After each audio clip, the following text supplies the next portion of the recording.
Znečistenie, chudoba, hlad, choroby. Na svete je toľko neuspokojených potrieb a existuje veľmi veľa práce, ktorú by sa zišlo vykonať. Na druhej strane teraz stoja milióny ľudí v radoch nezamestnaných a napríklad v Španielsku dosahuje nezamestnanosť mladých ľudí vyše 50%. Celosvetovo pribudne v najbližšom 10-ročí 1 miliarda mladých ľudí na trhu práce, avšak bude pre nich iba 300 miliónov pracovných miest. Ako je to možné, že je toľko nenaplnených potrieb na svete a zároveň toľko ľudí sa sťažuje, že nedostáva prácu? Čo ak zlyhal práve systém, ktorým si vymieňame tvorbu užitočných vecí za náš investovaný čas? Je možné, že práve tento dnešný mechanizmus výmeny, teda náš peňažný systém, je to, čo nás obmedzuje, aby sme všetci pracovali pre spoločné dobro? Hovorím k vám dnes pretože potrebujeme prepracovať koncept peňazí, aby sme dosiahli spravodlivý, udržateľný a prosperujúci svet aj pre ďalšie generácie. V najbližších 20 minútach vám ukážem, ako existujúci peňažný systém masívne obmedzuje našu schopnosť pracovať na spoločných problémoch. Či už je to prostredníctvom štátu, firiem alebo neziskových organizácií. Vysvetlíme si, ako my všetci spoločne, teda aj vy, aj ja, si vybudujeme tieto peniaze sami. To znamená, že nebudeme čakať na politikov, bankárov a expertov, aby ho prerobili namiesto nás. Pustíme sa do toho my sami. Vysvetlíme si tiež, ako komunitné peniaze môžu dostať ľudí späť do práce, aby jednoducho začali tvoriť a obchodovať a ako tým môžeme načrtnúť takú budúcnosť a takú hojnosť, dostatok, aký sme si doteraz neboli schopní ani predstaviť. Hlavné prúdy debát o finančnej kríze ignorujú jednu podstatnú príčinu. Táto príčina tiež stojí za krízou štátnych dlhov, spôsobuje ničenie životného prostredia, zvyšuje nerovnosť a masovú nezamestnanosť. Táto príčina je náš peňažný systém samotný. Tento systém jednoducho vytvára peniaze z ničoho, avšak za účelom zisku. Vo väčšine krajín iba asi 3% peňazí pozostáva zo štátom vlastnených mincí a bankoviek, avšak zvyšok peňazí je digitálnych. Vytvárajú ich totiž banky z ničoho. A to síce v momente, keď poskytujú úver.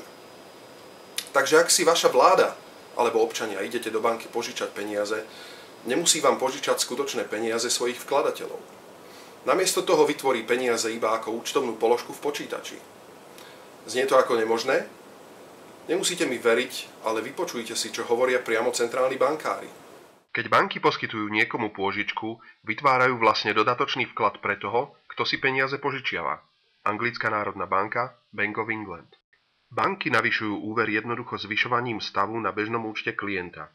Teda banky navyšujú úver tvorbou peňazí. Paul Tucker, zástupca guvernéra pre finančnú stabilitu, Anglická národná banka, Bank of England. Takže centrálni bankári plne akceptujú fakt, že peniaze vytvárajú súkromné banky. Je však otázne, či je táto schopnosť súkromných bank vytvárať peniaze nejako obmedzená nejakými povinnými rezervami alebo kapitálovou primeranosťou. Zrejme nie. Zmeny v štátnych rezervách súkromných bank sa nevzťahujú na zmeny v požičiavaní. Zaobchádzanie s peniazmi podľa pravidiel môže byť zamietnuté.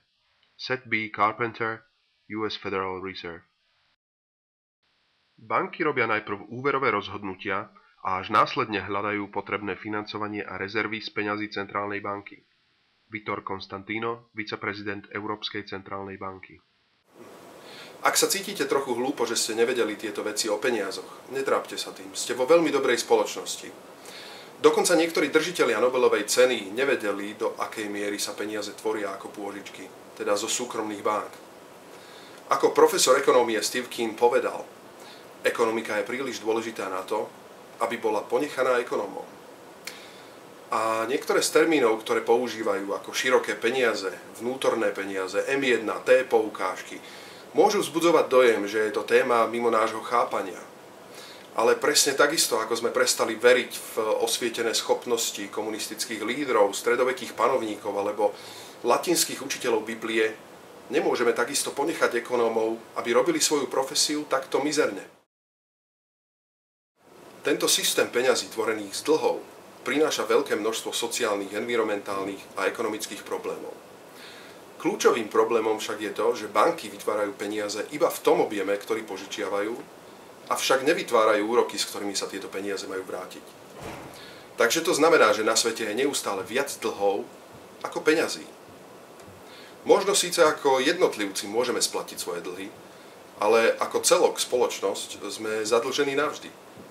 Pretože jednoducho splácame bankám neexistujúce úroky, na ktoré si vždy niekto iný musí požičať ďalšie peniaze. Takže dnešný systém peňazí vytvára neustále sa zvyšujúcu nerovnosť s takmer matematickou istotou pyramídovej hry. A preto tiež nie je divu, že 2% svetovej populácie kontroluje polovicu svetového bohatstva. Ďalším problémom je to, že potrebujeme stále vyšší objem pôžičiek na to, aby sme mohli splácať existujúce dlhy. To znamená, že ekonomika musí neustále rásť. Svet sa však nerozširuje. Ani nezvyšuje sa množstvo zásob. A mnoho zdrojov, ako napríklad ťažba ropy alebo plynu, sú už dnes v maxime. Takže na základe týchto údajov niektorí držitelia Nobelovej ceny a niektorí osvietenejší politici poukazujú na to, že je nevhodné chápať rast produkcie HDP ako nejaký základný cieľ našej spoločnosti. A práve v systéme tvorby peňazí, kde sa účtuje dodatočný úrok za pôžičky, nemáme inú šancu ako neustále rásť. Inak nebude dostatok nových peňazí, aby sa zaplatili predošlé dlhy spolu s úrokmi. A následne budeme tiež svedkami bankrotov, zabavených bytov, nezamestnanosti a história nám žiaľ ukazuje, že následne prichádza aj kriminalita, extrémizmus a dokonca vojny. A čo napríklad v prípade, že jedna z tých bank, ktorej privilégiom je vytvárať peniaze z ničoho, prestane veriť vo vašu schopnosť splácať požičané peniaze? Alebo čo ak prestanú veriť celému štátu, že je schopný splácať, čo si požičal? Ak si štáty požičajú menej, potom celé hospodárstvo štátu má menej peňazí. To znamená menej peňazí na investície, platy, zamestnanosť, čo znamená, že prestaneme robiť veci pre seba navzájom. A to je tiež dôvod, prečo toľko ľudí nečinne sedí, aj keď je toľko veľa práce, ktorú treba urobiť. Jeden náš rodinný príslušník je napríklad v sociálnom ústave. Avšak potom, ako im robia rozpočtové škrty, dostane ešte menej starostlivosti ako predtým, pretože pracovníci sú drahí a tí, ktorí zostávajú, majú stále viac práce, pretože ich je na jedného pacienta stále menej. Avšak tí, ktorí prišli o prácu, sedia pritom doma a poberajú podporu. Čo sa zmenilo? Máme tie isté potreby, sú tam takí istí ľudia, rovnaká budova, rovnaké schopnosti ľudí. Celá spoločnosť je rovnaká. Tak čo sa zmenilo? Naše ľudské potreby sa nijak nezmenili. Stalo sa však iba to, že peniaze, teda náš prostriedok výmeny v spoločnosti, nám bol odobratý. Grécko trpí najväčším nedostatkom peňazí od poslednej krízy v 30. rokoch. Menej peňazí znamená aj menej práce. A to bolí stať sa nezamestnaným. Počet sebevrážd v Grécku sa zvýšil minulý rok o vyše 25%. Na protest proti týmto úsporným opatreniam dôchodca Demetrius Christoulas dokonca spáchal sebevraždu priamo pred parlamentom. Pred sebevraždou zanechal správu, kde vravel, že po 30 rokoch služby bola jeho penzia tak mizerná, že nevidel inú možnosť. Citujem. Žiadne iné riešenie ako toto mi nedá dôsledný koniec môjho života. Takto sa už nebudem musieť prehrabovať v odpadových košoch mojich susedov. Tak na toto nemusíte byť ani nábožensky založený, ani lavičiar alebo pravičiar, aby ste videli, že táto hra s peniazmi tvorenými z ničoho za účelom zisku jednoducho drasticky znižuje našu schopnosť postarať sa o seba a že sa jednoducho vymkla z rúk. Dnešné mainstreamové debaty o finančnej kríze flirtujú s myšlienkami 100% chránených vkladov, znižovaním pákového efektu, reguláciou rizikových pôžičiek a špekulatívnych derivátov, alebo navrhujú zavádzať rôzne poplatky na finančné transakcie. Avšak všetky tieto debaty sú až druhoradé. Primárnym problémom zostáva to, ako sú peniaze vôbec tvorené, teda súkromnými inštitúciami ako dlh s úrokom za účelom súkromného zisku. Ak už máme raz tento poznatok o tom, ako sú peniaze tvorené a čo to znamená pre naše životy, môžeme byť zmetení, že čo to reálne znamená pre náš praktický život. Avšak už teraz sú k dispozícii nové možnosti, ako sa skutočne zapojiť do úsilia prebudovať náš finančný systém. Na to, aby sme prebudovali svet financií, potrebujeme významnú peňažnú reformu a úplne nové formy peňazí. Pokúsim sa vám vysvetliť oboje. V posledných rokoch tlaky na reformu peňažného systému získali na významnej podpore. V Anglicku prebiehajúca kampaň s názvom Pozitívne peniaze získava verejné povedomie o tomto probléme s peňažným systémom založeným na dlhoch a táto partia spolupracuje s politikmi na návrhu zákonov, aby sa navrátila schopnosť vydávať peniaze vláde namiesto súkromných bank. Je to síce veľmi dobré a dôležité podporovať takéto úsilia aj v našich krajinách, aj celosvetovo. Avšak ja verím, že nemôžeme čakať iba na politikov. Potrebujeme vytvoriť naše vlastné riešenia teraz. A nakoľko sa vraví, že núdza je matkou invencie, prednedávnom bola napríklad v gréckom prístavnom meste Volos vytvorená alternatívna mena. Na ich centrálnom trhovisku nepotrebujete žiadne eurá na nákup potravín, šperkov, elektroniky alebo aj ošatenia. Všetko sa dá zaobstarať ich vlastnou lokálnou menou s názvom TEM. Ak máte jednoducho ako obchodník tovar alebo služby, získate vklad, kde 1 euro sa rovná presne 1 TEM. A túto menu môžete následne použiť vy na vaše nákupy v čomkoľvek, čo sa ponúka v tejto sieti. Celý systém je organizovaný online priamo členmi, ktorí majú tieto účty v tejto alternatívnej mene. Je to vlastne forma vzájomného kreditu, kde každý môže vydávať alebo zarobiť tieto peňažné jednotky, a to bez nutnosti zobrať si pôžičku od banky. Každý môže zobchodovať presne toľko, koľko sa mu zachce a koľko má tovaru v tejto mene, bez toho, aby bol obmedzený dostupnosťou eura. Každý účet sa však na konci vracia k nule, takže nikto nezarobí peniaze na vydávaní meny alebo na tom, že vyberá poplatky za jej vydanie. Dokonca starosta mesta Volos podporuje túto menu a myslí si, že môže existovať spolu s eurom bez najmenšieho problému. A táto grécka iniciatíva je len jedna z tisícok po celom svete. Už dnes desiatky tisíc ľudí obchoduje v lokálnych alternatívnych menách, ktoré prevádzkujú priamo ich vlastné komunity. Od slumov v Riu a Nairobi až po podnikateľské skupiny v Bruseli a Bristole to jednoducho funguje. Aby ste získali trochu povedomie o týchto nových menových systémoch, môžete si vyhľadať na internete napríklad Ethica Hours, časové banky v USA, LED systémy v Británii alebo Chiemgauer v Nemecku. V Brixtone v Británii si môžete dokonca dať pivo za brixtonskú libru s použitím SMS-ky na mobilnom telefóne. Ako som povedal, núdza je matkou vynálezov. Najstarší a najväčší systém vzájomného kreditu sa nazýva VIR a je vo Švajčiarsku. Každé VIR predstavuje ekvivalent 1 švajčiarskeho franku, avšak nemôžete ho priamo za ne vymeniť. VIR existuje už od roku 1934 a dnes ním obchoduje vyše 70 000 firiem vo Švajčiarsku a ročne zrealizujú obrat takmer 2 miliardy. Je to veľmi dôležité, pretože 80% z účastníkov sú malé firmy a práve pre ne je veľmi dôležité, aby pre nich biznis fungoval aj počas krízy. A práve počas krízy banky obmedzujú vydávanie nových pôžičiek, obzvlášť pre malé firmy a podnikateľov. A práve vtedy tieto firmy zvyšujú obchodovanie za VIR menu, aby si navzájom zabezpečili potrebné produkty a služby. Nezávislé štúdie dokonca preukázali, že táto nezávislá mena VIR pomáha švajčiarskej ekonomike a vďaka nej Švajčiarsko znáša krízy oveľa lepšie ako jeho susedia. My sme takisto otvorili spoluprácu s mimovládnou organizáciou s názvom Community Forge, čo je po slovensky Výhňa komunít, ktorá už dnes poskytuje bezplatný a open source software pre vyše 50 komunitných mien vo Francúzsku, Belgicku, Švajčiarsku a ďalších krajinách.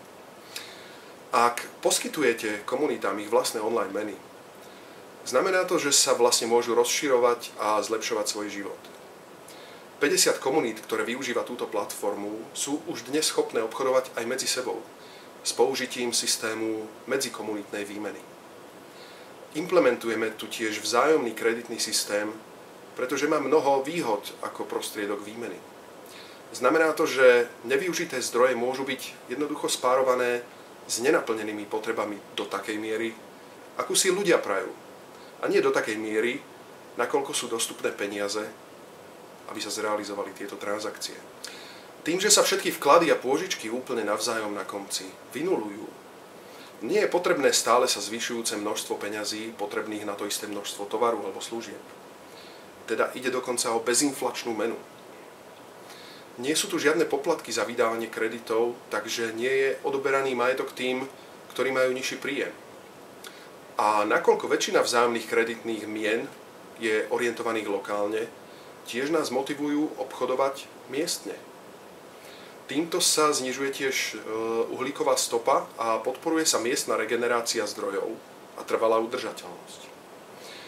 A práve v čase zvyšujúceho sa nedostatku prírodných zdrojov je tento efektívnejší spôsob výmeny oveľa nutnejší ako kedykoľvek predtým. Vzájomný kreditný systém nie je jediná možnosť v našom digitálnom veku. Mena s názvom VEN reprezentuje kôš komodít, iných mien a taktiež uhlíkových kreditov. Minulý rok bola prvá digitálna mena Thomson Reuters, ktorá umožňuje obchodovanie medzi finančnými inštitúciami, zverejnená takisto smerom na trh. Ďalšou menou je Bitcoin, čo je vlastne totálne nekrytá digitálna mena, ktorá sa však stala známa tým, že niektorí jej používatelia veľmi zbohatli na úkor ostatných. Objavovanie sa takýchto digitálnych mien znamená, že potrebujeme stále lepšie porozumieť tomu, ktoré peňažné systémy rozvíjajú a nie škodia našim komunitám. A preto potrebujeme osvietené a etické myšlienky nových ľudí. Nie sme naivní, vieme, že musíme ešte veľa pracovať a učiť sa o tom, ako dizajnovať a manažovať dobré peňažné systémy. Napríklad v Argentíne komunitné meny skutočne pomohli ľuďom počas ich finančného kolapsu. Avšak niektoré skupiny vydavateľov týchto menových systémov boli riadené veľmi zlé a zničili takisto hodnotu týchto mien. Takže ešte stále je sa veľa čo učiť. Ak sa zapojíme do týchto riešení, môže sa stať niečo úžasné. Môžete získať skúsenosť toho, že nedostatok, ktorý prežívame bežne v živote, aby sme naplnili naše základné potreby, je do veľkej miery umelý. Avšak tento nedostatok nie je spôsobený nedostatkom zdrojov v našom prostredí alebo v komunitách, ale je v tomto chybnom spôsobe výmeny hodnôt, teda v chybnom peňažnom systéme.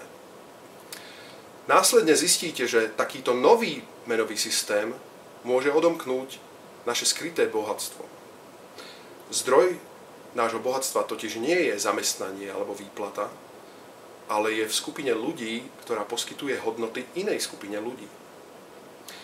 Ak sú peniaze dizajnované podľa našich potrieb, mali by fungovať jednoducho iba ako mechanizmus na stanovenie hodnoty a na výmenu vecí s reálnou hodnotou pre ľudí. Takže môžeme nadizajnovať takú menu, ktorá má vždy dostatok peňazí na to, aby pokryla nevyužité zdroje nenaplnenými potrebami. Aby sme jednoducho zabránili ošetrovateľom sedieť doma, kým niekto iný potrebuje ošetrovať. Aby nám nestáli prázdne budovy, kým ľudia sú bez strechy nad hlavou. Alebo aby záhrady nezarastali burinou a boli bez plodov, kým iní ľudia nečinne sedia a jedia jedlo z odpadkov. Kľúčová myšlienka je jednoducho v tom, že môžeme vytvoriť menový systém, ktorý prepojí komunity s ich vlastným bohatstvom. Náš terajší peňažný systém je sociálna technológia, založená na zastaranom princípe, ktorý musí podstúpiť revolučnú zmenu tak, aby bola určujúca pre budúci blahobyt našej spoločnosti. A dokonca my všetci môžeme mať rolu v tejto zmene. Tu je niekoľko spôsobov. Za prvé, získajte vedomosti o monetárnom systéme a vyučujte o tom druhých. Vypichnite do popredia práve prehliadanie týchto dezinformácií na túto tému, kdekoľvek ju nájdete. Čím viac budete rozumieť peniazom, tým je možné, že viac sa budú chcieť zúčastniť aj ostatní na alternatívnych menových systémoch. To je tiež dôvod, prečo robíme toto video a prečo robíme vzdelávacie aktivity o alternatívnych a trvalo udržateľných peňažných systémoch. Za druhé, pridajte sa ku kampani za národnú a globálnu peňažnú reformu, aby vlády a komunity mohli vydávať ich vlastné peniaze a nielen súkromné banky. Tiež môžeme vyzvať vládu alebo miestne samosprávy, aby akceptovali časť splatných daní v týchto alternatívnych menách. A toto by im poskytovalo taktiež významné dodatočné krytie. Za tretie, začnite vy sami používať konkurenčné menové systémy a takisto v podnikateľských sieťach skúmajte, ako im môžete pomôcť vylepšiť ich funkcie a dosah. Potrebujeme stále viac ľudí, ktorí sa budú popri práci učiť a budú tieto systémy zlepšovať. Po štvrté, ak nemáte žiadnu komunitnú menu vo vašej miestnej alebo profesionálnej oblasti, skúmajte, či sa nejakú nedá vytvoriť. Nájdete si vlastnú malú ekonomiku, či už miestnu alebo profesnú, a hľadajte partnerov, ktorí vytvoria s vami vzájomný kreditný systém. A následne sa môžete spojiť s nami a poskytneme vám software, ktorým sa to dá zrealizovať. Za piate, ak sa vaša organizácia zaoberá komunitnou prácou, ako je napríklad rozvoj miestnej komunity alebo ochrana prostredia, predstavte kolegom, ako využiť monetárnu reformu pri tvorbe projektov a získavaní dobrovoľníckej práce, platenej práve týmito komunitnými peniazmi. Potrebujeme stále oveľa viac kreatívnych projektov, výskumu, školení a tiež experimentovania na tieto otázky. Za šieste, informujte svojich kolegov v práci o komunitných menách a v systémoch výmenného obchodu a navrhnite prípadne vašej firme, aby sa zúčastnila. Môžete dokonca navrhnúť, aby časť vašej mzdy bola vyplácaná v komunitnej mene. Najdôležitejším kritériom kľúčových rozhodnutí v našej spoločnosti a v štáte bývajú práve peňažné mechanizmy a toky. A väčšina z nás práve nevie o peniazoch základnú vec. Často sa pýtame ľudí jednoduchú otázku. Odkiaľ si myslíte, že pochádzajú peniaze? Politici, bankári alebo aj šéfovia neziskoviek takmer v každom prípade to jednoducho nevedia. A ak si myslia, že to aj vedia, tak väčšinou majú mylné predstavy. Takže si myslím, že je čas na to spraviť si z toho malú komédiu. Natočte si vy sami krátky dokument z vášho prostredia o tom, čo si ľudia reálne myslia o tom, odkiaľ sa berú peniaze. Takže ak máte kameru s mikrofónom, vybehnite pekne niekam von a položte jednoduchú otázku vašim miestnym politikom, finančníkom, profesorom a celebritám. Odkiaľ si myslíte, že sa berú peniaze? Pokiaľ vám odpovedia, že je to nezmyselná otázka, alebo je to úplná hlúposť, tak fajn, zverejnite takúto odpoveď. Ak vám však odpovedia zmysluplne, spýtajte sa ďalšiu otázku. Vedeli ste, že 95% peňazí je vytvorených iba na základe sľubu toho, kto si požičiava, že ich vráti späť? Ak povedia, že aj toto vedia, tak sa ich spýtajte, prečo si myslíte, že je toto dobré. No a keď to budete mať hotové, uploadnite váš klip na YouTube alebo Vimeo niekedy do konca roku 2012 a otagujte ich #MoneyMagic a následne tweaknite tiež tento link s týmto tagom a pošlite tiež toto video milým a váženým ľuďom, ktorí pripravili toto video.